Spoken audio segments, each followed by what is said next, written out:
Good morning students and friends. Last class में हम CA inter की डायरेक्ट टैक्सेशन पढ़ रहे थे। उसके हम ऑब्जेक्टिव क्वेश्चन सॉल्व कर रहे थे रेफरेंस बुक से फर्स्ट चैप्टर के और रिवाइज कर रहे थे। तो हम नेक्स्ट क्वेश्चन की तरफ बढ़ते हैं। अब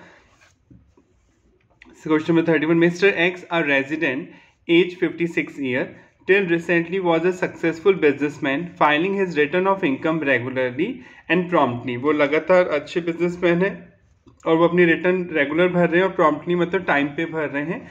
एवरी ईयर टाइम पीरियड होता है, अगर आपको ऑडिट कराना जरूरी है, वैसे आप आगे पढ़ेंगे। रिटर्न ऑफ इनकम आपको कई बार बता दिया गया है कि आप टैक्स वालों को एक डिटेल फाइल करते हैं एवरी ईयर। आप उसमें अपनी डिटेल बताते हैं आपने कितनी इनकम कमाई, किन किन सोर्सेज से कमाई, जो 5 ईयर आपने पढ़े, और उसमें कितना टैक्स बनता है और कितना आपने पे किया, कितना टीडीएस कटा एक्सेट्रा। और टाइम पीरियड होता है, अगर ऑडिट करवाना जरूरी नहीं है आपको तो 31 July of the assessment year, यानी आपका प्रीवियस ईयर जो है 1 अप्रैल 23 से शुरू होगा, राइट, और 31 मार्च 2024 को एंड होगा। इन 12 मंथ की इनकम पे जो आप कमाएंगे और जो भी कमाएंगे इन 12 मंथ में, उसकी डिटेल आपको फाइल करनी होगी असेसमेंट ईयर में। असेसमेंट ईयर नेक्स्ट ईयर एक साल आगे चलता है और ये स्टार्ट होता है आपका 1 अप्रैल 24 से और 31 मार्च 25 तक चलेगा। तो जो आपको 12 मंथ की इनकम की रिटर्न है, अगर आपको ऑडिट करवाना जरूरी नहीं है तो आप 31 जुलाई तक फाइल कर सकते हैं, यानी आपको 4 महीने मिलते हैं प्री मार्च खत्म होने के बाद, अप्रैल मई जून जुलाई। और अगर आपको ऑडिट करवाना जरूरी है किसी चार्टर्ड अकाउंटेंट से तो आपको 30 सितंबर तक अपनी रिटर्न भरनी होती है। अब ऑडिट करवाना कब जरूरी होता है, एक लिमिट है, वो आप आगे पढ़ेंगे बीएनपी वाले चैप्टर में। तो अब आगे पढ़ते हैं।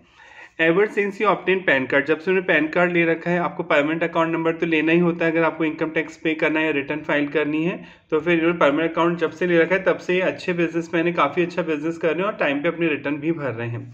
During the COVID pandemic period his business suffered severely, COVID आने के बाद इनका बिजनेस बहुत ज़्यादा सफ़र हुआ, मतलब नुकसान में चला गया।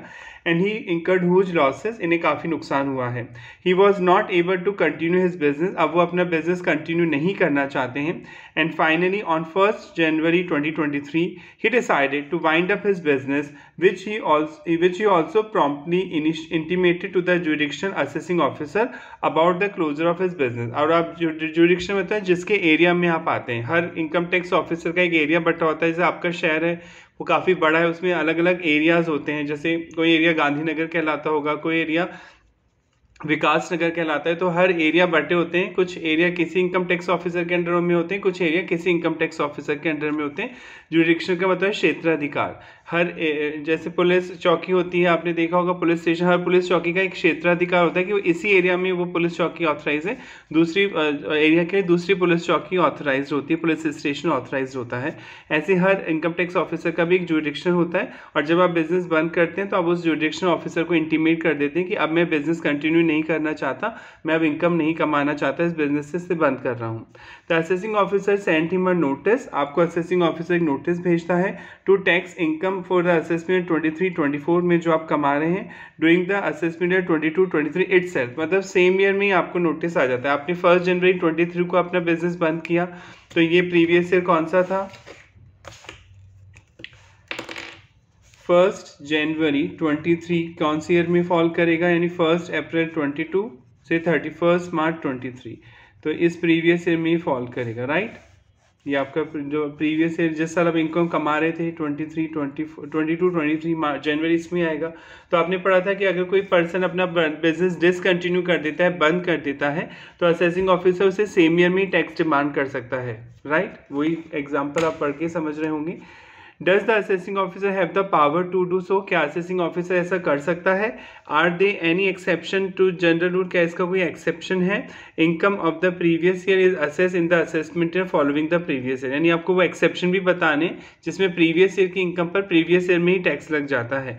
तो पहले बात तो यस, वो ऐसा कर सकता है। आपने सेक्शन 176 में ये पढ़ा था। सेक्शन 176 क्या कहता था कि अगर कोई पर्सन है उसने सेम ईयर में बिजनेस, सेम प्रीवियस ईयर में बिजनेस डिसकंटिन्यू कर दिया और उसका और कोई बिजनेस भी नहीं है, तो असेसिंग ऑफिसर चाहे तो उसे सेम ईयर में भी टैक्स डिमांड कर सकता है और चाहे तो असेसमेंट ईयर में भी डिमांड कर सकता है। चॉइस है इनकम टैक्स ऑफिसर के पास। पर जो रेस्ट सेक्शन थे, 4 सेक्शन जो थे, इन वैसे 5 एक्सेप्शन थे कि प्रीवियस ईयर की इनकम पर प्रीवियस ईयर में टैक्स देना होगा। Section 172 non resident shipping business वाला था कि अगर आप कोई नॉन रेजिडेंट है, वो शिपिंग बिजनेस करता है और इंडियन लोगों का से भाड़ा लेता है, किराया लेता है, क्योंकि वो इंडियन लोग का सामान या इंडियन पैसेंजर को एक पोर्ट से दूसरे पोर्ट छोड़ रहा है, तो जितना भी भाड़ा वो कलेक्ट कर रहा है उसका 7.5% उसकी इनकम मानी जाती थी और उस पर उसे टैक्स देना होता था। सेक्शन 174 आपने पढ़ा था कि अगर कोई पर्सन परमानेंट इंडिया छोड़ के जा रहा है सेम ईयर में तो उसके लिए अगले साल का वेट नहीं होगा, प्रीवियस ईयर में जितना भी इनकम कमाया उस पर सेम ईयर में टैक्स पे करके जाना होगा।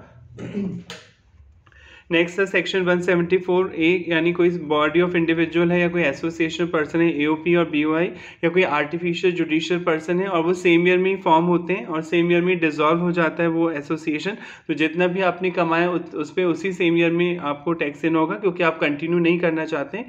सेक्शन 175 था कि कोई पर्सन अपनी प्रॉपर्टी पर टैक्स की चोरी के मोटिव से, अपनी प्रॉपर्टी पे टैक्स बचाने के मोटिव से, मतलब चोरी की इंटेंशन उसकी, और अपनी प्रॉपर्टी किसी और के नाम ट्रांसफर कर रहा है और ये बात इनकम टैक्स वालों को पता चल जाती है तो भी अगले साल का वेट नहीं होगा, सेम ईयर में ही टैक्स देना होगा। आई होप ये क्लियर हो गया होगा। Next, ₹5 lakh was found to have been credited in the books of Mr. Q. Mr. Q के पास से 5 लाख रुपए मिलते हैं, ठीक है। He could not provide any explanation, वो कोई explanation नहीं दे पाता ये पैसा कहाँ से आया, about the nature and source of credit, कि कहाँ से वो पैसा लेके आया है, क्या किया था उसने। Can this amount be charged to tax as income of Mr. Q? पढ़ा था आपने undisclosed income, undisclosed income में सेक्शन 68 में आपने पढ़ा था कि अगर किसी के पास कैश मिलता है, उसके बुक्स ऑफ अकाउंट में रिकॉर्डेड कैश मिलता है या कैश पाया जाता है, तो अगर उसका एक्सप्लेनेशन वो नहीं दे पाता है तो माना जाएगा ये इनकम है जिस पे आप टैक्स की चोरी करने की कोशिश कर रहे थे और इसे इनकम मानते हुए आपसे टैक्स लिया जाएगा। Next, next question,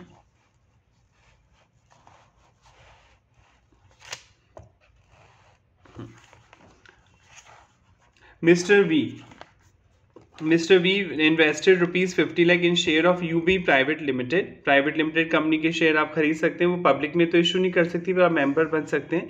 this amount was not record in the books of account, आपने बुक्स ऑफ अकाउंट में रिकॉर्ड नहीं किया, यानी आपने किसी कंपनी के शेयर खरीदे पर आपने उसकी एंट्री नहीं की अपने बुक्स में। He could provide satisfactory explanation to the assessing officer in respect of 20 lakh, यानी 50 लाख के इन्वेस्टमेंट किए हैं, आपसे असेसिंग ऑफिसर ने पूछा तो आपने 20 लाख रुपए तो बता दी कि कहाँ से आए, सोर्स ऑफ इनकम बता दिया।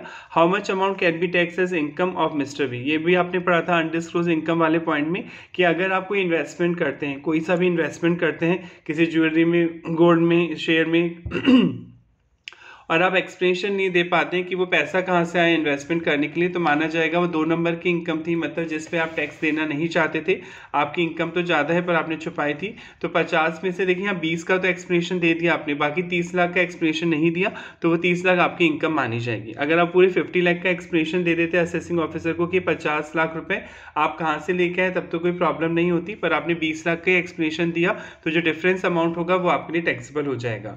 यानी अगर आप कहीं इन्वेस्टमेंट करते हैं तो इन्वेस्टमेंट अमाउंट कहाँ से आया, वो पैसा कहाँ से आया, आपने कहाँ से कमाया, वो आपको बताना होगा असेसिंग ऑफिसर को।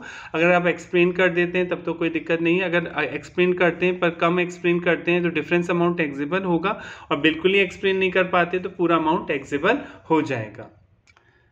आई होप ये वाला एग्जाम्पल आपको समझ में आ गया होगा। अब आगे बढ़ते हैं। During a search, Mr. C carrying on a business, आप बिजनेस कर रहे हैं, was found to be the owner of jewelry, आपके पास ज्वेलरी मिलती है, सर्च पड़ती है, रेट पर मारते हैं, टैक्स वाले छापे मारते हैं, कई बार उन्हें डाउट होता है कि कोई पर्सन कमा ज़्यादा रहा है पर टैक्स नहीं दे रहा है, कोई आपकी शिकायत करता है और उन्हें उनके पास कोई रीजनेबल ग्राउंड होता है तो रेट डालते हैं, आपके यहाँ रेट डालते हैं, सर्च चल रही है, छानबीन चल रही है और पता चलता है आप ज्वेलरी के ऑनर हैं, whose market value was ₹75 lakh और उस ज्वेलरी की मार्केट वैल्यू 75 लाख है। He had not recorded the jewellery in the books account, आपने वो ज्वेलरी की कहीं एंट्री नहीं कर रखी थी, बुक्स अकाउंट में कहीं भी रिकॉर्ड नहीं कर रखा था, यानी आपने छुपा रखा था उसको। ड्यूरिंग द असेसमेंट, टैक्स की कैलकुलेशन के दौरान, कर निर्धारण के दौरान, ही offered detail explanation about this nature and source of acquisition with which the assessing officer was satisfied. पर जब आपसे पूछा जा रहा है उसके बाद में, भले आपने एंट्री तो नहीं कर रखी, हो सकता है भूल गए होंगे आप एंट्री करना, कई बार नहीं कर पाते किसी ट्रांजेक्शन की एंट्री, तो आपने असेसिंग ऑफिसर को जो डिटेल बताई कि भाई ये पैसा कहाँ से आया, किससे खरीदी, वो सेटिस्फाई हो जाता है असेसिंग ऑफिसर आपसे।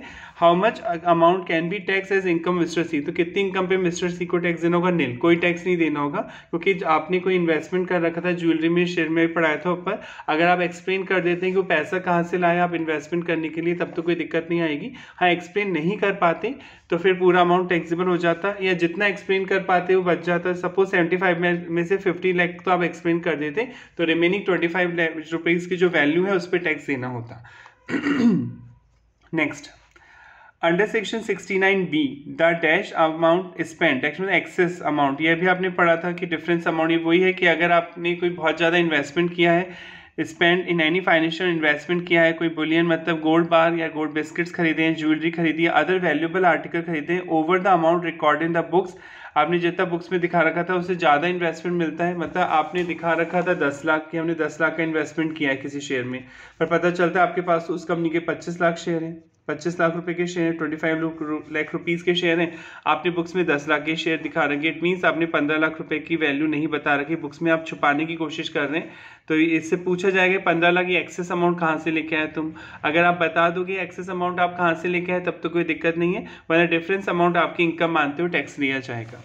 तो वही बोल रहा है, मैं वापस पढ़ देता हूँ। Under section 69B the excess of amount spend in any financial year on investment किया था, कोई बुलियन गोल्ड बार या बिस्किट्स खरीदे थे, गोल्ड के ज्वेलरी और other valuable article, over the amount recorded in the books can be tax as income माना जाएगा of such financial year if it is not explain satisfactory. अगर आप असेसिंग ऑफिसर को, इनकम टैक्स ऑफिसर को satisfactory answer नहीं दे पाते तो डिफरेंस अमाउंट आपके लिए टैक्सेबल हो जाएगा।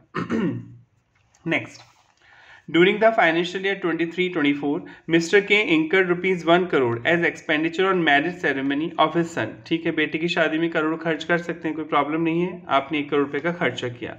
Upon inquiry regarding the source of such expenditure, Mr. K could provide satisfactory explanation ₹60 lakh. आपसे इंक्वायरी की जाती है कि भैया इतनी महंगी शादी कैसे कर दी, आपकी रिटर्न देख के, आपकी इनकम की डिटेल देख के जो आप हर साल हमें देते हैं टैक्स वालों को, जो आप रिटर्न फाइल करते हैं, उससे तो ऐसा नहीं लगता कि आपके 1 करोड़ की शादी कर सकते हैं, फिर भी आपने 1 करोड़ की शादी कर दी। तो टैक्स वालों ने आपसे पूछा बताओ इतना पैसा कहाँ से लेके आए, आपने 60 लाख रुपए तो एक्सप्लेन कर दिए कि 60 लाख रुपीज़ आप कहाँ से लेके आए, तो बाकी आप एक्सप्लेन नहीं कर पाए, तो डिफरेंस अमाउंट क्या हो जाएगा, टैक्सेबल हो जाएगा। How much amount can be tax as income of Mr K, 40 lakh. ये भी आपने पढ़ा था कि अगर कोई एक्सपेंडिचर आप करते हैं, कोई बड़ा खर्चा करते हैं, बड़ा या छोटा व्हाटएवर कोई भी खर्चा करते हैं तो आपको ये पूरा, अगर इनकम टैक्स वाले आपसे पूछते हैं कि खर्चा करने के लिए पैसा कहाँ से आया, तो आपको साबित करना होगा, प्रूफ देना होगा। अगर आप प्रूफ दे देते हैं तब तो कोई प्रॉब्लम नहीं है, और अगर प्रूफ नहीं दे पाते हैं तो पूरी इनकम टैक्सेबल हो जाती है। पर आपने 1 करोड़ में से 60 लाख का तो प्रूफ दे दिया जिससे वो सेटिस्फाई हैं, तो डिफरेंस अमाउंट आपके लिए टैक्सेबल होगा। Next, under section 69D any amount, ये भी आपने पढ़ा था। सेक्शन 69D इंपॉर्टेंट था कि अगर आप किसी से लोन लेते हैं या उसका रीपेमेंट करते हैं, हुंडी मतलब एक सादे कागज पर, नॉर्मली ओरल बेसिस पे आपने एक लोन लिया किसी से और आप उसका रीपेमेंट कर रहे हैं या लोन ले रहे हैं, तो आपको अकाउंट पे चेक से लेना होगा और अकाउंट पे चेक से रीपेमेंट करना होगा। अगर आप बिना अकाउंट पे चेक के या बिना बैंक के आप कैश में लेन देन करते हैं तो वो लोन नहीं माना जाएगा, फिर वो आपकी इनकम ही माना जाएगा और फिर उस पर आपको टैक्स देना होगा। Under section 69D any amount borrowed, अगर आपने कोई लोन लिया था, रीपे या फिर आप रीपेमेंट कर रहे हैं ड्यूरिंग अ प्रीवियस ईयर में इन रिस्पेक्ट ऑफ हुंडी, हुंडी मतलब एक सादा कागज जिसपे कोई वैलिड डॉक्यूमेंट नहीं कोर्ट का, otherwise then through an account pay cheque, अगर अकाउंट पे चेक से कर रहे हैं तो ये रूल नहीं लगेगा, can be tax as income for such previous year. Next, which of the following statement is false, आपको बताना इनमें से कौन सा स्टेटमेंट सही नहीं है। Assessment of minor is made on representative assessee, आपने पढ़ा था माइनर इनकम तो कमा सकता है पर वो खुद टैक्स नहीं दे सकता क्योंकि वो 18 ईयर से कम का है, तो उसके बिहाफ पे उसके पेरेंट्स को टैक्स देना होता है। या आप आगे भी पढ़ेंगे, एक चैप्टर आएगा क्लबिंग वाला, क्लब करना है, CLUB क्लब, कि किसी दूसरे की इनकम आपकी इनकम में क्लब की जाएगी, बहुत कुछ रीज़न है, कुछ एक्सेप्शन आप आगे पढ़ेंगे। तो माइनर की इनकम पे टैक्स कौन देते हैं, पेरेंट्स, और पेरेंट्स डीम्ड असेसी बोल सकते हैं, रिप्रेजेंटेटिव असेसी बोलते हैं, तो ये स्टेटमेंट तो सही है। Jain undivided family treated as HUF, बिल्कुल आपने पढ़ा था, जैन, सिख और बुद्धिस्ट और हिंदू लोग HUF बना सकते हैं, हाँ क्रिश्चियन और मुस्लिम लोग HUF नहीं बना सकते, तो जैन को भी हिंदू अनडिवाइडेड फैमिली बनाने का राइट होता है जैन लोगों को, तो ये भी HUF माने जाएंगे। नेक्स्ट ये वाला पढ़ देता हूँ पहले, company is tax separately from is share holder, बिल्कुल कंपनी अलग है, शेयर होल्डर अलग है। आप 11th क्लास से पढ़ रहे हैं कंपनी लॉ, कंपनी की एक सेपरेट एंटिटी होती है एज वो कंपनीज एक्ट 2013 या उससे पहले कोई कंपनीज एक्ट था उसके अकॉर्डिंग रजिस्टर्ड होती है। कंपनी को अलग माना जाता है, शेयर होल्डर को अलग माना जाता है, तो जब दोनों को अलग माना जाता है तो टैक्स भी अलग अलग कैलकुलेट होता है, तो ये स्टेटमेंट भी सही है। Next, firm and LLP are tax different, ये फॉल्स है। फर्म और LLP limited liability partnership firm बोल रहे हैं या फर्म एक ही बात है, इनको अलग अलग टैक्स और देना पड़ता है, इन पर तो टैक्स सेम तरीके से लगाया जाता है, बस फर्क ये होता है कि फर्म की लायबिलिटी अनलिमिटेड होती है। अगर आप पार्टनरशिप एक्ट 1932 के अकॉर्डिंग कोई फर्म खोलते हैं तो आप पढ़ चुके हैं फर्म की लायबिलिटी अनलिमिटेड होती है। हाँ, LLP का एक्ट लगवाते हैं 2008 वाला, लिमिटेड लायबिलिटी पार्टनरशिप एक्ट 2008, तो इसके अकॉर्डिंग पार्टनर्स की लायबिलिटी लिमिटेड होती है, पर दोनों होती पार्टनरशिप ही है तो डिफरेंट नहीं होती है, तो ये स्टेटमेंट फॉल्स है। Next BOI body of individual consist मतलब इंक्लूड ओनली ऑफ इंडिविजुअल, आप पढ़ चुके हैं बॉडी ऑफ इंडिविजुअल में केवल नेचुरल पर्सन यानी इंडिविजुअल मेंबर बन सकते हैं, वेयर एज जबकि AOP association person can consist मतलब इंक्लूड ऑफ इंडिविजुअल भी हो सकते हैं, अदर पर्सन भी हो सकते हैं। ये तो बहुत बार पढ़ा दिया गया आपको, AOP में आर्टिफिशियल नेचुरल पर्सन दोनों मेंबर बन सकते हैं, जबकि बॉडी ऑफ इंडिविजुअल में केवल नेचुरल पर्सन यानी इंडिविजुअल ही मेंबर बन सकते हैं। Every person is an assessee, नहीं, फॉल्स। आपने पढ़ा था ना असेसी की डेफिनेशन पढ़ी थी, असेसी की डेफिनेशन में क्या पढ़ा था कि कोई भी पर्सन जिसे इनकम टैक्स देना हो यानी टैक्स का पेमेंट करना हो या कोई भी अमाउंट पे करना हो इनकम टैक्स के एक्ट के अकॉर्डिंग 1961 के अकॉर्डिंग, जैसे कोई फाइन देनी है, कोई पेनल्टी देनी है, कोई इंटरेस्ट देना है, तो आप असेसी कहलाएंगे। पर हर कोई आदमी असेसी थोड़ी होता है, जैसे कोई सब्जी वाला उसकी साल भर की इनकम ही 1 लाख है तो टैक्स भी नहीं देना और उसे कोई इंटरेस्ट फाइन भी नहीं देना, तो हर आदमी असेसी नहीं होता है। ये स्टेटमेंट फॉल्स है।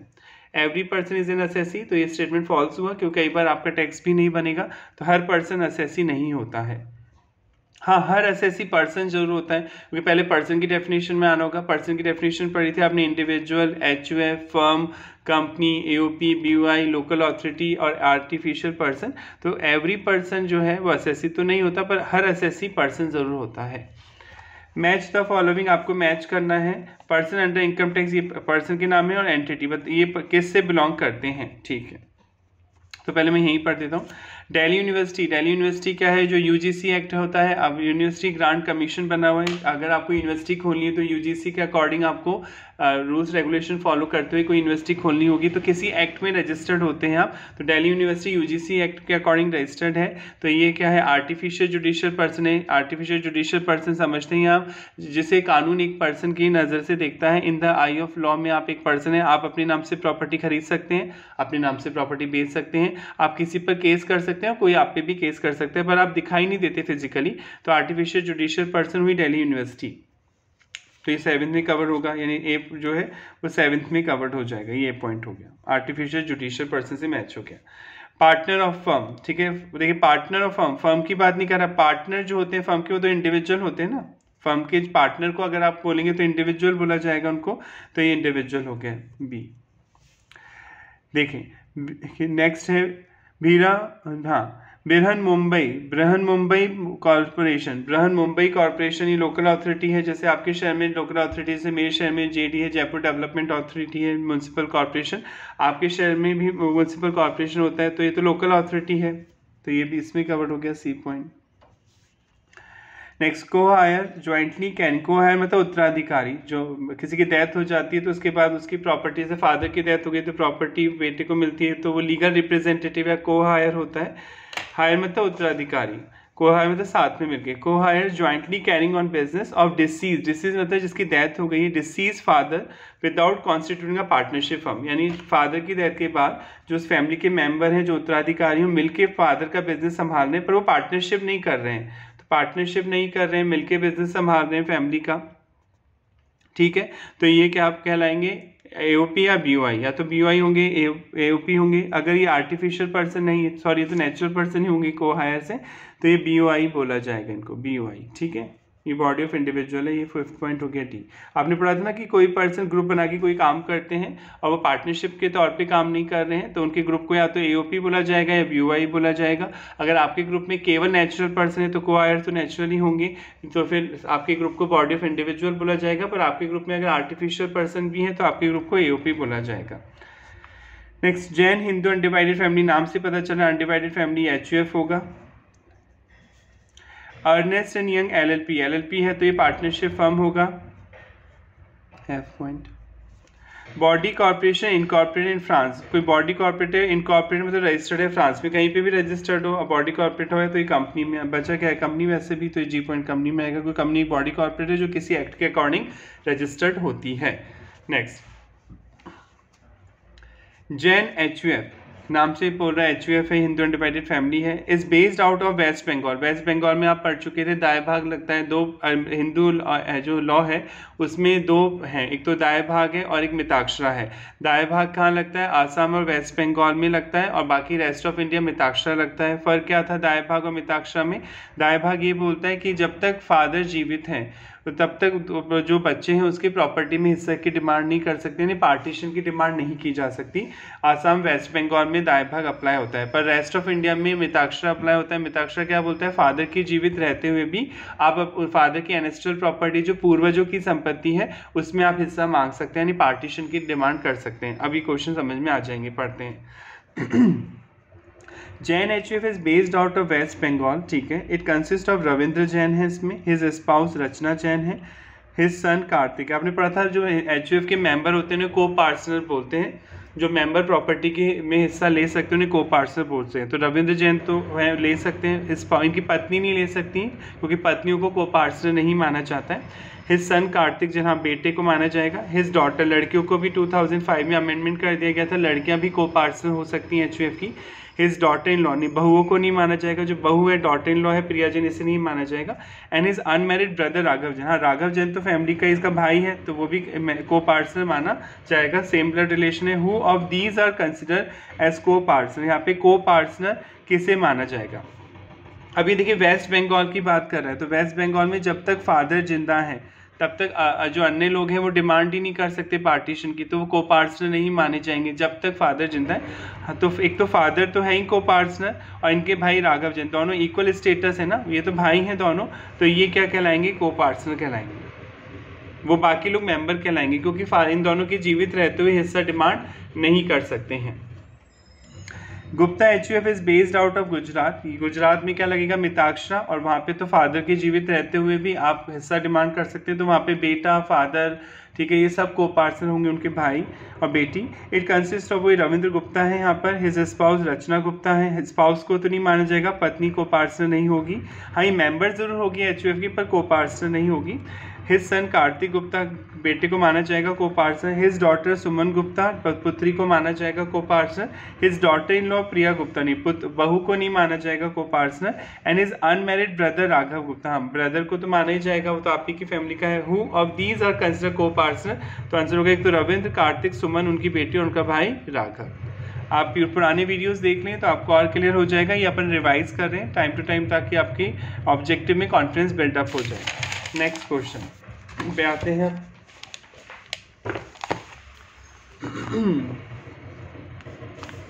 विच of the following assessment is valid, आपको बताना है कौन सा असेसमेंट यहाँ पर सही है, मतलब सही किया गया है कैलकुलेशन।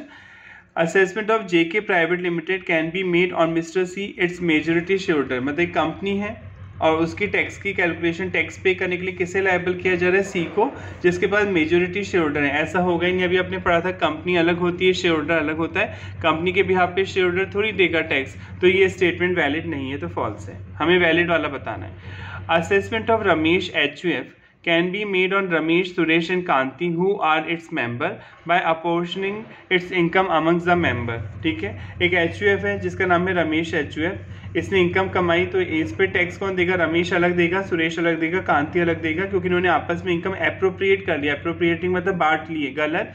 HUF खुद टैक्स देगा ना, पहले एक बार पूरी इनकम पे परिवार टैक्स देगा क्योंकि HUF अलग है और को पार्टनर को अलग माना गया है, को पार्टनर थोड़ी HUF के बिहाफ पे टैक्स देंगे। तो HUF जो फैमिली बिजनेस हुआ, जैसे फैमिली बिजनेस है आपका HUF है, उससे आपने 10 करोड़ कमाए, ठीक है, तो पहले आप 10 करोड़ पे टैक्स देगा HUF फैमिली के नाम से, उसके बाद टैक्स देने के बाद सपोज आपके पास 8 करोड़ रुपये बच गए और 2 मेंबर है इसमें A B, तो इन्होंने 4 करोड़ रख लिए, तो दोबारा टैक्स नहीं लगेगा ना, क्योंकि एक बार पूरी इनकम पे टैक्स लगेगा। ये क्या कह रहा है कि एक बार जो इनकम है उसे बांट लिया जाएगा, दोनों मेंबर 5-5 करोड़ बांट लेंगे फिर टैक्स लगेगा, गलत है। पहले पूरे परिवार की इनकम पे टैक्स लगता है, HUF की इनकम पे टैक्स लगता है। हाँ, उसके बाद जो पैसा बच गया वो परिवार के मेंबर में जब बांटा जाता है तो दोबारा टैक्स नहीं लिया जाएगा, क्योंकि ऑलरेडी आप एक बार इनकम पे टैक्स ले चुके हैं, डबल टैक्स आप नहीं ले सकते। Assessment of BM LLP can be made on A, B, C, D and E who are member by appropriating its income amongst the members. Same example, LLP firm है, पहले firm देगी ना उस पर टैक्स, मेंबर को बांटने के बाद थोड़ी टैक्स दिया जाएगा, तो ये भी गलत है। पहले फर्म को पूरी इनकम पे टैक्स देना होगा, फर्म बाद में जब पैसा बांटेगी पार्टनर्स में तो माफ हो जाएगा, क्योंकि ऑलरेडी फर्म पूरी इनकम पे टैक्स दे चुकी है, तो ये स्टेटमेंट भी इनवैलिड है।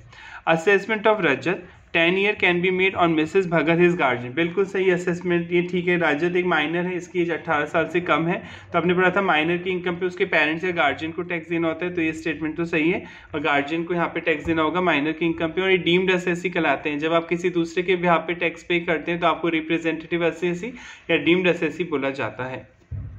Next question, A village panchayat claimed that it was not formed with the objective of earning income। एक गांव की पंचायत है, वो कह रही है कि हमने प्रॉफिट मोटिव से हम ओपन नहीं हुए, हमारा काम तो समाज का कल्याण करना है। ठीक है, प्रॉफिट और gain but for serving the people of the village. हमने पंचायत इसलिए बनाई कि हम गांव के लोगों की भलाई कर सकें। Hence it is not a person, हमें पर्सन नहीं माना जाएगा। एंड दस नॉट लायबल टू टैक्स, और हम टैक्स भी नहीं देंगे। Is it this contention valid? False है। आप पढ़ चुके हैं, पर्सन की डेफिनेशन पढ़ी थी, उसमें लोकल अथॉरिटी भी आई थी, ग्राम पंचायत म्यूनसिपैलिटी भी आई थी। तो भले ही आपका प्रॉफिट हो या ना हो, आपको पर्सन तो माना ही जाएगा। वो बात अलग है कि आपका टैक्स बनता ही नहीं बनता। अगर आप इनकम ही नहीं कमाओगे तो टैक्स तो वैसे नहीं बनना, पर ये गलत बोल रहे हैं, आपको पर्सन तो माना ही जाएगा, तो ये कंटेंशन वैलिड नहीं है। विच of the following person is not an assessee? आपको बताना है कौन सा बंदा असेसी नहीं है, मतलब कौन सा बंदा टैक्स पे करने के लिए लायबल नहीं है। Mr X, Mr Z, in whose income the income of P his minor daughter, minor की इनकम इनकी इनकम में जोड़ी है, फादर की इनकम में, has been club under the provision of act. ये तो माना जाएगा। इन्हें डीम्ड एसएससी बोलते हैं, रिप्रेजेंटेटिव एसएससी पढ़ा था आपने। अगर आप किसी दूसरे की इनकम पर टैक्स देने के लिए लायबल हैं तो आपको एसएससी बोला जाएगा और आप डीम्ड एसएससी कहलाएंगे। तो माइनर की इनकम पे तो फादर को देना होगा या मदर को देना होगा टैक्स, जो भी ज़्यादा कमाते हैं। तो यहाँ तो मदर की डिटेल तो है नहीं, और क्वेश्चन बोल रहे हैं फादर की इनकम में ऐड कर रहा है, तो सही है, ये तो एसएससी है। Mr K, the agent of Mr X a non resident है, ठीक है, who is assess as a representative assessee of Mr X and is thus deemed to be an assessee under the act. वैसे आगे पढ़ते हैं पर उन्होंने यहाँ पे समझा दी, कोई बात नहीं। जैसे मान लीजिए आपने गूगल का नाम तो सुना ही होगा, मैं भी आपको गूगल की मदद से पढ़ा रहा हूँ यूट्यूब, ठीक है। तो गूगल का हेड ऑफिस कहाँ पर है? यूएसए में, यूनाइटेड स्टेट्स ऑफ अमेरिका में, राइट। पर इसका इंडिया में भी ऑफिस है, दिल्ली में भी है, बेंगलुरु में भी ऑफिस हैं इसके। अब इंडिया से भी तो इनकम कमा रहा है गूगल, इंडिया में बिजनेस कर रहा है, यहाँ से ऐड वगैरह का पैसा कलेक्ट कर रहा है, तो बिजनेस कर रहा है गूगल यहाँ पर। तो गूगल का जो अमेरिका में जो क्वार्टर है वो तो हेड ऑफिस हुआ, और ये इसकी ब्रांचेस हो गई डिफरेंट डिफरेंट कंट्रीज़ में। अब गूगल ने क्या कर रखा है, इंडिया में मिस्टर राम को अपना सीईओ बना रखा है, चीफ एग्जीक्यूटिव ऑफिसर। हर बाहर की कंपनी का, इंडियन कंपनी का भी होता है, बाहर की कंपनी का भी होता है, एक चीफ एग्जीक्यूटिव ऑफिसर है जो सारा मैनेजमेंट देखता है गूगल का इंडिया में। तो गूगल के बिहाफ पर इंडिया में जितनी भी इनकम हो रही है तो मिस्टर राम को सारी फॉर्मेलिटी पूरी करने के लिए लायबल किया जा रहा है। ये नॉन रेजिडेंट है, या गूगल की जगह आप कोई मिस्टर एक्स ले लें, मिस्टर एक्स अमेरिका में रहता है, इनका बिजनेस इंडिया में भी चलता है, ये इंडिया में अपने प्रोडक्ट को बेचते हैं, ठीक है। गूगल तो एक कंपनी हो गई, चलिए हम दूसरा ले लेते हैं। मिस्टर एक्स है, ये अमेरिका में रहते हैं, अपने प्रोडक्ट सप्लाई करते हैं मिस्टर वाई को यहाँ पर, या मिस्टर राम को, और ये उनके यहाँ पे बेचता है कस्टमर को, और जब कस्टमर से पैसा आता है वो पैसा अपना कमीशन काट के अपने मालिक को रेमिट कर देता है, ट्रांसफ़र कर देता है। तो क्वेश्चन उठता है मिस्टर एक्स इंडिया से कमा रहे हैं ना, ये नॉन रेजिडेंट है, इंडिया से कमा रहे हैं तो इंडिया में नहीं रहते। इन्होंने अपने यहाँ पे मिस्टर वाई को अपॉइंट कर रखा है कि कोई भी टैक्स अगर इनका भारत में बनेगा ही भारत में, क्योंकि इनके प्रोडक्ट कहाँ बिक रहे हैं, भारत में बिक रहे हैं, तो मिस्टर वाई को देना होगा टैक्स। यानी मिस्टर वाई कौन से एसएससी बनेंगे? रिप्रेजेंटेटिव एसएससी, और यहाँ पे यही बोला जा रहा है। तो रिप्रेजेंटेटिव एसएससी भी एक एसएससी होता है जो अपने मालिक के बिहाफ पे, नॉन रेजिडेंट के बिहाफ पे इंडिया में टैक्स पे करता है, क्योंकि उसका मालिक इंडिया से इनकम अर्न कर रहा है। ऐसे गूगल में भी होता है सीईओ, हर कंपनी का सीईओ होता है जो बाहर की कंपनियां यहाँ से कमा रही हैं, एलजी हो गई आपकी, अब गूगल हो गई, सोनी हो गई, सब बाहर की कंपनी है, तो इंडिया में इन्हें टैक्स पे करना होता है। Mr Y who has not deducted tax at source, TDS आपने नहीं काटा एट रिक्वायर्ड अंडर दैट, जो कि काटना था इनकम टैक्स के अकॉर्डिंग, तो आपने गलती कर दी, आपने पढ़ा था, तो आपको असेसी इन डिफॉल्ट बोला जाता है। 3 तरह के असेसी होते हैं, पढ़ाया था। एक डायरेक्ट असेसी जो खुद अपनी इनकम पे टैक्स देता है उसे डायरेक्ट असेसी बोलते हैं। इनडायरेक्ट असेसी या डीम्ड असेसी या रिप्रेजेंटेटिव असेसी, जब आप किसी दूसरे के बिहाफ पर टैक्स पे करने के लिए लायबल होते हैं तो आपको इनडायरेक्ट असेसी या डीम्ड असेसी या रिप्रेजेंटेटिव असेसी बोला जाता है। और अगर आपने कोई गलती कर दी, कोई मिस्टेक कर दी, जिस वजह से आपको इनकम टैक्स एक्ट के अकॉर्डिंग कोई पेमेंट करना पड़ता है, चाहे आप टैक्स दे रहे हैं, चाहे इंटरेस्ट दे रहे हैं, चाहे पेनल्टी दे रहे हैं, तो आपको असेसी इन डिफॉल्ट बोलते हैं। तो आप भी असेसी हैं, तो ये स्टेटमेंट भी सही है। Last, master V, a student of age 10 year, 10 साल की एज है, who does not have any source of income, आपकी कोई इनकम का सोर्स ही नहीं है, तो जब इनकम का ही सोर्स नहीं तो टैक्स तो भरने का ही नहीं। And is not required to comply with any obligation under the act, और आपको इनकम टैक्स में कोई ऑब्लिगेशन भी नहीं करनी है पूरी, तो आप एसएससी नहीं कहलाएंगे। आप पढ़ चुके हैं एसएससी वही होगा या तो जिसे इनकम टैक्स देना हो, या इनकम टैक्स में उसने कोई गलती कर दी हो जिस वजह से उसे कोई इंटरेस्ट, फाइन, पेनल्टी देनी, कोई भी अमाउंट पे करना है इनकम टैक्स एक्ट के अकॉर्डिंग, तो ही आप एसएससी बोले जाएंगे। पर इसकी तो इनकम ही नहीं है तो एसएससी नहीं माना जाएगा। Next, which of the following person is not an SSC, आपको बताना है ये कौन सा पर्सन एसएससी नहीं है। यहाँ पर mister as exempt is not required to pay tax, however he failed to deduct tax on salary paid to his employ, बिल्कुल ये तो माना जाएगा। मिस्टर एग्जाम को टैक्स तो नहीं देना, पर उसने टीडीएस नहीं काटा है, यानी कोई गलती कर दी इनकम टैक्स में, जिस और आपने गलती कर दी तो आप क्या कौन सा एसएससी बोलते हैं, असेसी इन डिफॉल्ट अभी ऊपर पड़ा था, तो ये तो एसएससी माना जाएगा। आपको नॉट एन एसएससी बताने कौन नहीं माना जाएगा। Next, flop limited has incurred huge losses, आपको बहुत सारे लॉस हुए हैं। It file return of income to claim carry forward of the losses, ठीक है, तो आप एसएससी हैं, रिटर्न भर रहे हैं, आप रिटर्न भर रहे हैं। आप पढ़ेंगे अभी आगे, अगर आपको लॉस होता है इस साल, आपका बिजनेस है, आपको लॉस हुआ है इस साल बिजनेस में, तो आप वो लॉस कैरी फॉरवर्ड कर सकते हैं। फर्स्ट चैप्टर में बताया था कैरी फॉरवर्ड का मतलब, अगर सेम ईयर में कोई लॉस होता है तो उस लॉस को हम नेक्स्ट ईयर ले जा सकते हैं, और नेक्स्ट ईयर जब इनकम होगी तो उसमें से घटा सकते हैं। जैसे आप क्लॉथिंग बिजनेस करते हैं, कपड़े का बिजनेस करते हैं, इस साल आपको 10 लाख का लॉस हुआ तो टैक्स तो नहीं लगेगा, पर रिटर्न तो डिटेल तो फाइल करेंगे इनकम टैक्स वालों को, तो आप बताएंगे कि मुझे लॉस हुआ है। हाँ, टैक्स नहीं बनेगा आपका, पर रिटर्न तो फाइल करनी पड़ेगी, और जो रिटर्न फाइल करेगा वो एसएससी तो है ही।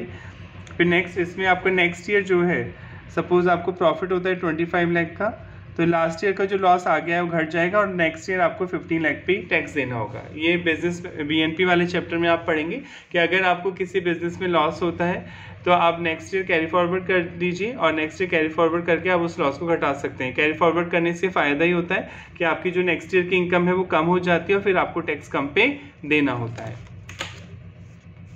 Mister senior is not liable to tax but file return of income to claim refund of TDS, तो आपको रिफंड लेना है टैक्स वालों से, कोई भी पैसा लेना है या पे करना है तो आपको एसएससी तो माना जाएगा। अगर आप ज़्यादा दे देते हैं या कहीं गलती से आपका टीडीएस ज़्यादा कट जाता है, टैक्स ज़्यादा कट जाता है, तो आप रिफंड मांग सकते हैं टैक्स वालों से, तो आपको एसएससी बोला जाएगा। Income of mister poor is below the tax threshold, threshold limit है कि 2.5 लाख या 3 लाख तक इंडिया में टैक्स नहीं लगता है, लिमिट आप पढ़ेंगे आगे, तो उस लिमिट से कम है आपकी इनकम, तो जब कम है तो मैं रिटर्न भी फाइल नहीं करूंगा, रिटर्न डिटेल देने की जरूरत नहीं है। यानी जैसे सपोज 2.5 लाख तक टैक्स नहीं लगता, इंडियन गवर्नमेंट ने बोला कि 2.5 लाख तक कोई टैक्स आपको नहीं देना, तो जब 2.5 लाख से नहीं देना, पर एनम है ये, पर एनम 2.5 लाख तक टैक्स नहीं लगता। अब सपोज किसी की साल भर की इनकम ही 2 लाख है, तो फिर इसे टैक्स तो देना ही नहीं है, तो रिटर्न भी नहीं भरेगा, इसके लिए ऑप्शनल है, रिटर्न भरना चाहे तो भरे, ना भरना चाहे तो ना भरे। यानी आपको इनकम टैक्स वालों को कोई डिटेल देने की जरूरत नहीं कि ये 2 लाख रुपए आपने कहाँ से कमाए, कैसे कमाए, तो ये अगर 2.5 लाख से ऊपर है तब तो डिटेल भर देनी होगी, रिटर्न आपको फाइल करनी होगी, पर 2.5 लाख से नीचे थ्रेशोल्ड लिमिट यानी एग्जेम्पशन लिमिट से नीचे है आपकी इनकम, तो आप रिटर्न फाइल करने के लिए लायबल नहीं है, और जब रिटर्न ही नहीं फाइल कर रहे तो आपको एसएससी नहीं बोला जाएगा। एसएससी के लिए ज़रूरी है कि वो रिटर्न फाइल करेगा, या तो टैक्स पे करना है, उससे कोई रिफंड लेना है, कोई टैक्स के लॉ को कंप्लाई करना है, तो ही आपको एसएससी बोला जाएगा। Next, which of the following factor are irrelevant to determine whether an item is in nature of income, बताइए कौन सी चीज़ को इररिलेवेंट मतलब ध्यान में नहीं रखा जाएगा ये देखते समय कि वो इनकम है या नहीं। Whether it is mayor reimbursement of expenses, ये तो देखा ही जाता है, जैसे रिम्बर्समेंट तो समझते हैं पुनर्भरण, जैसे सपोज मेरे ऑनर ने बोला कि ऑफिस के काम से तुम्हें दिल्ली से मुंबई जाना है, दिल्ली से मुंबई जाना है, तो ऑफिस के काम से जा रहा हूँ तो किराया तो मालिक ही देगा ना, गाड़ी भाड़ा जब सपोज फ्लाइट से भेजना जा रहा है, फ्लाइट का टिकट 4000 है, तो आने जाने का 8000 हो गया। अब मेरे मालिक ने बोला कि पहले एक बार तुम दे देना, अब कुछ दिन बाद जब तुम बिल दिखाओगे हम तुम्हें पैसा वापस कर देंगे, तो मैंने खुद अपनी जेब से दिया ये पैसा, एक बार 8000 रुपये मैंने खुद पैसे खर्च करके टिकट खरीदा।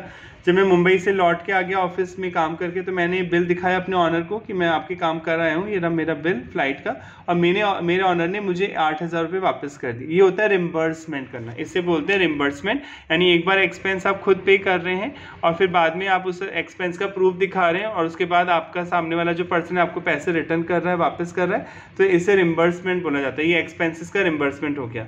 अब मेरे अकाउंट में डलवाएगा ना पैसे मेरा ऑनर, कैश में तो देती नहीं, बड़ी बड़ी कंपनी आपके अकाउंट में पैसे ट्रांसफर हो गए, आपके अकाउंट में बैंक अकाउंट में आ गया 8000 रुपये। अब जब बैंक अकाउंट में पैसा आ गया तो टैक्स वालों को डाउट हो गया तो इनकम है, आप कहीं से इनकम ले रहे हैं, पर आप उन्हें प्रूफ दिखाएंगे ना कि ये नहीं इनकम नहीं है सर, ये तो मेरा खर्चा था, पहले मैंने पे किया था, बाद में मेरे मालिक ने मुझे दे दिया। तो इनकम कैसे हुई? इनकम तो होती कि मुझे मिलता। देखिए जब एक बार मेरे पास से 8,000 गए सर और एक बार 8,000 आ गए तो जीरो हो गया ना। इनकम कैसे हुई? इनकम होती है तो मैं कुछ कमाता, काम करके पैसा लेके आता, तो ये तो रिम्बर्समेंट है। तो ये देखा तो जाता है ना डिसाइड कि इनकम है या नहीं, तो ये तो स्टेटमेंट सही है। इनकम डिसाइड करते हैं देखते हैं कि रिम्बर्समेंट है अगर एक्सपेंसेस का तो वो इनकम का पार्ट नहीं है। whether it is from a mutual activity, अगर ये म्यूचुअल एक्टिविटी से हो रहा है तो भी इनकम नहीं है। म्यूचुअल एक्टिविटी देखा तो जाएगा एक बार, जैसे से समझना म्यूचुअल एक्टिविटी क्या होती है, ये बहुत ध्यान से समझना क्योंकि कॉन्सेप्ट बहुत ट्रिकी हो सकता है कई बार आगे जाके। जैसे सपोज आपकी सोसाइटी, आप सोसाइटी में रहते होंगे, आपने तारक मेहता का उल्टा चश्मा देखा होगा टीवी पे, या आप भी किसी सोसाइटी में रहते होंगे जहाँ बहुत सारे फ्लैट्स होते हैं जनरली, या विलाज होते हैं, मकान होते हैं। अब मान लीजिए 1000 फ्लैट है इस सोसाइटी में, काफ़ी बड़ी सोसाइटी है। इस सोसाइटी में के मेंबर्स हैं, हर मेंबर ने 1000 मकान है तो हर मकान वाले ने प्रॉमिस किया कि वो हर महीने 100 रुपये कॉन्ट्री करेंगे, तो 1 लाख रुपए इकट्ठे होते जाएंगे, राइट।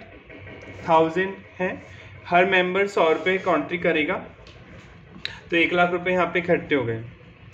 तो 1 लाख रुपए इकट्ठे किए आपने, क्यों? आपकी सोसाइटी में होली समारोह होता है, कई बार दिवाली का फंक्शन होता है, ठीक है, ईद होती है, क्रिसमस होता है, तो ये पैसा उस इवेंट में खर्च किया जाएगा। यानी जो मेंबर्स आएंगे सोसाइटी के गार्डन में, उन्हें चाय, कॉफ़ी और स्नैक्स वगैरह सर्व किए जाएंगे इस पैसे से। तो पहले आपने एक क्लब बनाया, इससे बोलते हैं क्लब बनाना, एक सोसाइटी क्लब बनाई, इस क्लब के पास पैसा आएगा 1 लाख रुपए, और फिर जब ये ऑर्गेनाइज होंगे इवेंट, ये क्लब इस पैसे को उसमें खर्च करेगा। तो ये इनकम है क्या?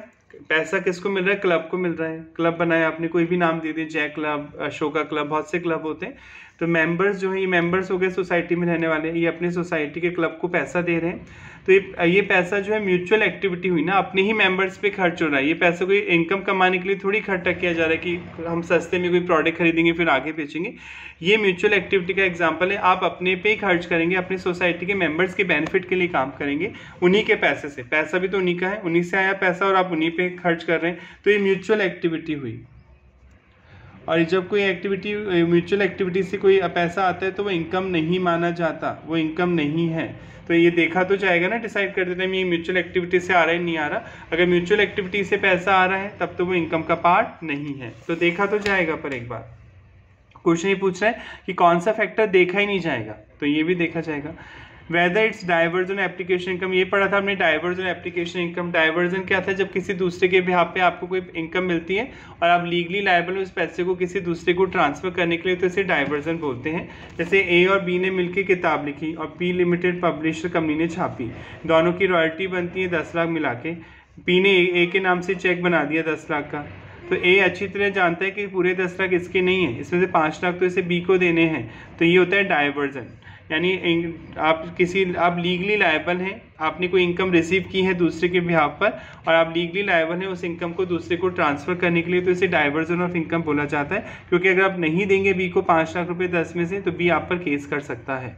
और एप्लीकेशन इनकम क्या पड़ा था? टैक्स पे करने के बाद, जैसे 10 लाख की इनकम है आपकी, इस पर आपने 1 लाख टैक्स दे दिया है, सपोज 9 लाख बच गए, तो टैक्स पे करने के बाद जो इनकम बची आपने उसे किस तरह यूज़ में लिया? कपड़े खरीदे, मूवी देखे, वॉट एवर कुछ भी किया, ये एप्लीकेशन है। इनकम का उपयोग करना, एप्लीकेशन ऑफ इनकम। और ये भी देखा जाता है कि इनकम ये आफ्टर टैक्स है या बिफोर टैक्स। बिफोर टैक्स है तो टैक्स पहले पे करना होगा, तभी आप इनकम का यूज़ कर पाएंगे, तो ये फैक्टर भी देखा जाता है। Whether it has been actually record in accounts, क्या आपने उस इनकम को बुक्स में रिकॉर्ड किया नहीं किया? नहीं, ये नहीं देखा जाता। आपने मान लीजिए आपकी सेल हुई 10 करोड़ सेल हुई, कोई प्रोडक्ट आप बेच रहे हैं 10 करोड़ की सेल हुई, बुक्स में आपने 8 करोड़ ही शो किए, 2 करोड़ शो नहीं किए, तो क्या इनकम नहीं होगी क्या ये? ठीक है, ये भी तो इनकम ही होगी ना। तो चाहे रिकॉर्ड की हो चाहे रिकॉर्ड नहीं की हो, इससे कोई फर्क नहीं पड़ता। आपकी इनकम ड्यू बेसिस पे टैक्स लगता है, चाहे मिली हो या नहीं मिली हो, आपने जितना सेल किया पूरे पे टैक्स आपको देना होगा। तो ये फैक्टर नहीं देखा जाता कि बुक्स में उसे रिकॉर्ड किया गया था, रिकॉर्ड नहीं किया गया था। Next, which of the following statement is true, बताइए कौन सा स्टेटमेंट सही है। Revenue receipt are always included in total income, नहीं, कई रेवेन्यू रिसिट अभी आप पढ़ेंगे एग्जाम भी होते हैं। जैसे एग्रीकल्चर इनकम में आप किसान हैं तो आपका तो डे टू डे का काम है फसल उगाना बेचना, तो वो अपने रेवेन्यू रिसिट हुई जो डे टू डे बेसिस पे इनकम मिलती है, पैसा मिलता है, वो रेवेन्यू रिसिट होता है, तो वो हमेशा थोड़ी इनकम में ऐड होता है, वो तो एग्जाम्प्ट है, तो फॉल्स है statement. Capital receipt are always excluding from total income, गलत, हमेशा थोड़ी एक्सक्लूड होती है। आप पढ़ेंगे कैपिटल एसेट बेचने पे भी तो टैक्स देना होता है, लैंड बेची, बिल्डिंग बेची, कैपिटल गेन हेड आप पढ़ेंगे उसमें टैक्स देना होगा, तो ये स्टेटमेंट भी फॉल्स है। All receipt are included total, सारी रिसिट को इनकम में जोड़ते हैं, गलत, कुछ रिसिट जो होते हैं जो पैसा आपको मिलता है वो एग्जेम्प्ट होता है, माफ होता है, तो ये भी गलत है। डेफिनेशन जो इनकम की 224 में इंक्लूसिव है, ये सही है। Section 2 sub section 24 inclusive definition दी गई है इनकम की। इंक्लूसिव का पढ़ा था आपने, इंक्लूसिव डेफिनेशन का मतलब होता है जो लिख दिया वो तो है ही इनकम, पर बाई चांस कोई लिखने से छूट गया तो उसे भी इनकम माना जाएगा। ये आप पुराने वीडियोस में आप इसकी डेफिनेशन जब पढ़ी थी इनकम की उसमें आप ढंग से समझ सकते हैं। Next, which of the following is income, आपको बताना है इनमें से इनकम कौन सी है।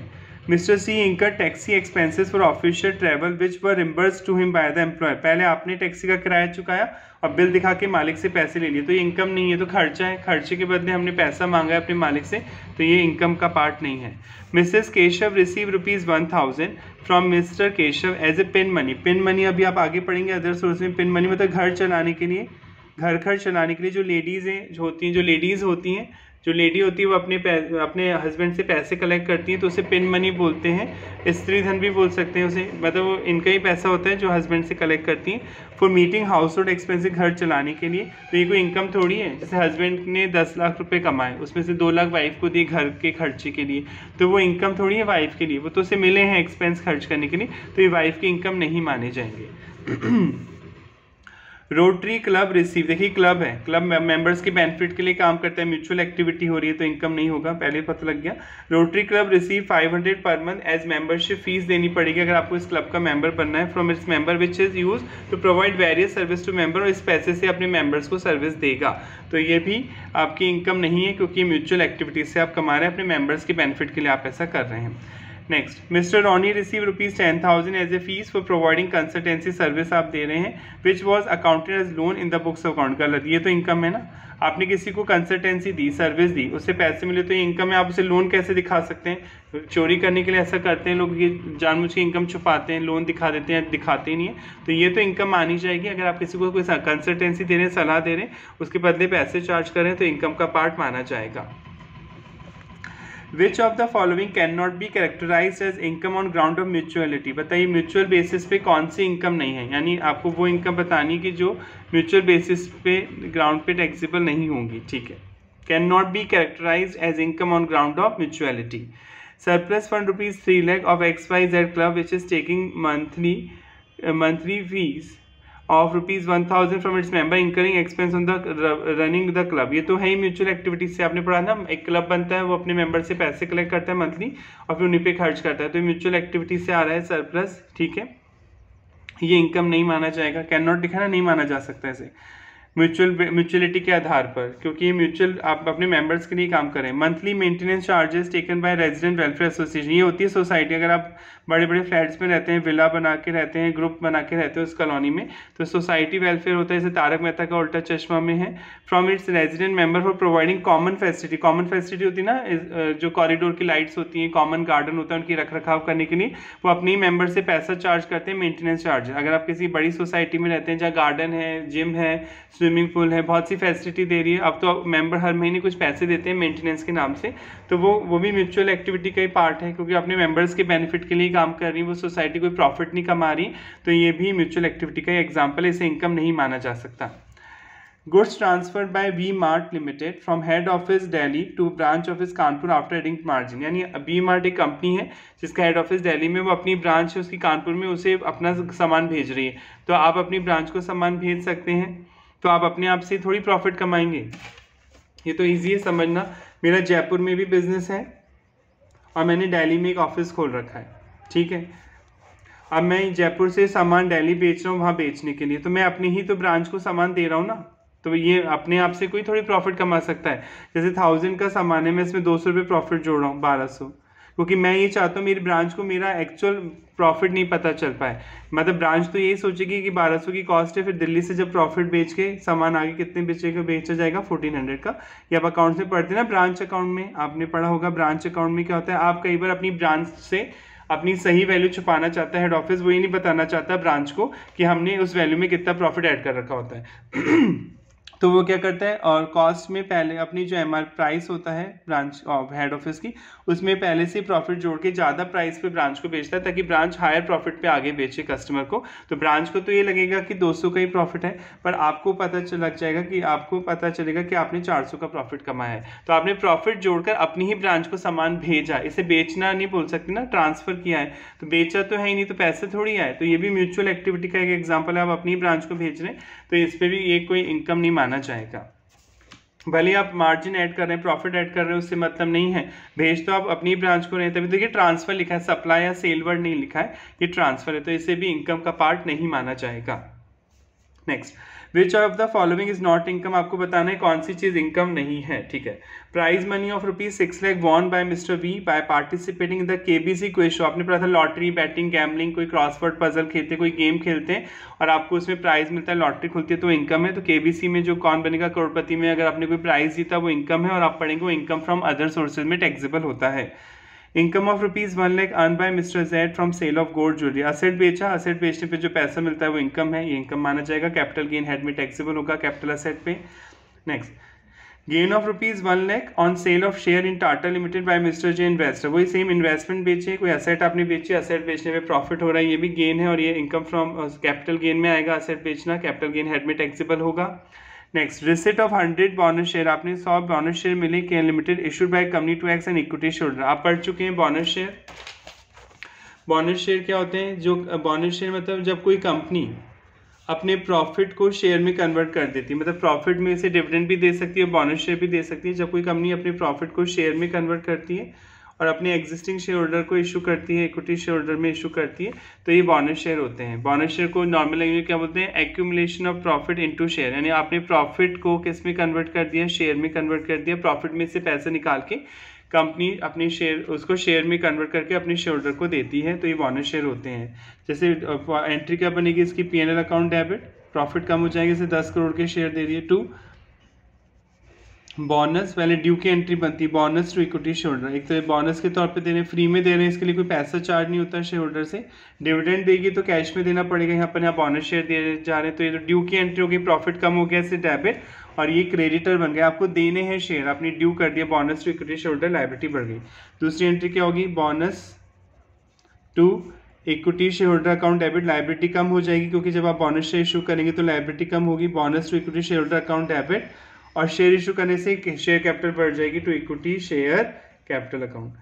तो ये कोई इनकम थोड़ी है, शेयर देना किसी को इनकम थोड़ी, इससे कोई कंपनी को तो इनकम हो ही नहीं रही। तो बोनस शेयर इशू करने पे कोई इनकम थोड़ी हो रही है कंपनी को, बस bonus share as per companies act में आप पढ़ेंगे कि जब कोई कंपनी अपने प्रॉफिट में से शेयर इशू करती है, प्रॉफिट को शेयर में कन्वर्ट कर देती है, तो ये बोनस शेयर कहलाते हैं। ये फ्री में दिए जाते हैं, इनके लिए शेयर होल्डर से कोई पैसा चार्ज नहीं होता, और ये एग्जिस्टिंग शेयर होल्डर को दिए जाते हैं। बोनस शेयर क्या होते हैं, bonus share convert profit into share, आपने प्रॉफिट को शेयर में कन्वर्ट किया, प्रॉफिट में से पैसा निकाल के शेयर इशू किए, ये कैश में नहीं दिए जाते, इनके लिए कोई पैसा चार्ज नहीं होता, ये बिल्कुल फ्री में दिए जाते हैं, एग्जिस्टिंग शेयर होल्डर को फ्री में दिए जाते हैं, इक्विटी शेयर होल्डर्स को। ये क्लियर, तो ये बोनस शेयर इनकम का पार्ट नहीं है, कोई इनकम नहीं माने जाएंगे। चलिए ये क्लास इतनी लेते हैं, नेक्स्ट क्लास में हम सेकंड चैप्टर स्टार्ट करेंगे, रेजिडेंशियल स्टेटस। और अगर आपको लग रहा है कि मेरे पढ़ाने से आपको थोड़ी बहुत हेल्प मिल रही है तो प्लीज़ आप चैनल को सब्सक्राइब कर लें, और कमेंट करके प्लीज़ ज़रूर बताएं कि आप कौन से शहर से, कौन से स्टेट से पढ़ रहे हैं, और आप कौन सा CA CS CMM से कौन सा कोर्स कर रहे हैं। Thank you so much.